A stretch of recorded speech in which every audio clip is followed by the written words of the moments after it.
Body language experts say you can't fake this. The micro-expressions, the instinctive lean, the way someone looks at another person when they think no camera is watching. And when I went through every Luke Thompson and Yerin interview, red carpet appearance, and behind-the-scenes clip with a fine-tooth comb, what I found made me stop the video and re-watch it 4 times. Because there are things happening between these two that go way beyond co-star courtesy. Stay with me until the end, because the clip I saved for last, it changes everything. Today we're doing something different. We're not just talking about Lukerin moments, we're decoding them. I've gone through the science of body language, what proximity means, what mirroring tells us, what happens to someone's face in an unguarded split second, and I'm applying every single one of those principles to Luke and Yerin. The results? Let's just say Benedict Bridgerton found his Sophie. But the question is whether Luke Thompson found something too. Before we go deeper, if you're new here, this channel is where Bridgerton fans come when they want to go past the surface. Hit subscribe so you don't miss what's coming next, because we are just getting started on the Lukerin storyline. The first thing body language analysts look for is proximity. How close two people choose to stand when there's no script telling them where to be.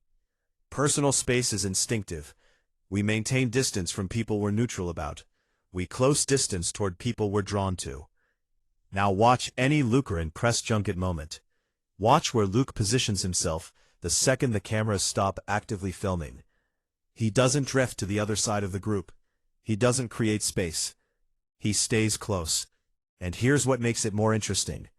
Yerin doesn't adjust away. In body language, that's called acceptance of proximity. It's not passive. It's a signal. Two people who are purely professional co-stars don't consistently choose to stand in each other's orbit. That's not how humans work. Now, I want to show you something even more telling than where they stand. I want to show you where they look. Eye contact is one of the most vulnerable things humans do. Research consistently shows that people hold eye contact longer and more frequently with people they are emotionally invested in. Casual acquaintances, brief glances, colleagues, functional eye contact during task moments. But sustained, soft, slightly too long eye contact? That's reserved for people who matter. Go back and watch Luke Thompson during Yerin's interviews. Not when he's talking, when she's talking. Watch his face.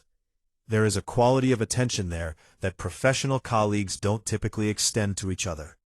He's not politely listening, he's watching. There's a softness around the eyes, what researchers call the Duchenne response, the kind of expression that genuinely cannot be performed on command. And Yerin? When she glances over to check if Luke caught a joke she made, that's called social referencing. It's what people do with the person whose opinion matters most in the room. You don't social reference your coworker. You social reference someone you care about. Mirroring is the body language signal that's hardest to fake, because it happens below conscious awareness. When we feel connected to someone, genuinely emotionally connected, we unconsciously start to mirror their gestures, posture, and even their speech patterns. In Lukerin interview content, the mirroring is consistent. Luke tilts, Yerin tilts, Yerin laughs and turns. Luke turns the same direction seconds later. Their hand positions in side-by-side interviews echo each other in ways that are statistically unlikely to be coincidence. Body language science calls this behavioral synchrony. It's the body's way of saying, I am attuned to you. Actors are trained to perform emotions. They are not trained to mirror someone's unconscious postural adjustments. That part can't be scripted. The most important thing a body language analysis can find is not the posed moments, it's the gaps between them. The half second before the camera pans away, the expression that crosses someone's face before they have time to arrange it, the instinctive reaction before the PR version kicks in. I've tracked several of these moments in Lukerin content. The way Luke's face settles when Yerin is speaking, there's a comfort there, a quiet ease. Not the heightened performance energy of someone doing press with a co-star. The relaxed attentiveness of someone who is genuinely at home in this person's presence.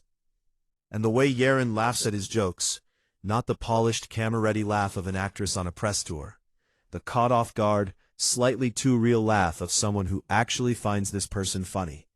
These are small things, but body language is made of small things, and small things don't lie. So what does all of this mean? I'm not here to write their story for them, but I am here to tell you what the evidence shows. Consistent proximity, extended eye contact with Duchenne markers, unguarded expressions in off-camera gaps. That's not two people doing a professional job together. That's two people who have found something in each other, whether they're ready to say it out loud or not. The question I want to leave you with is this. Do you think Luke and Yerin know what everyone else can already see? Drop your answer below. And if you want to be here when the next piece of evidence drops, you know what to do.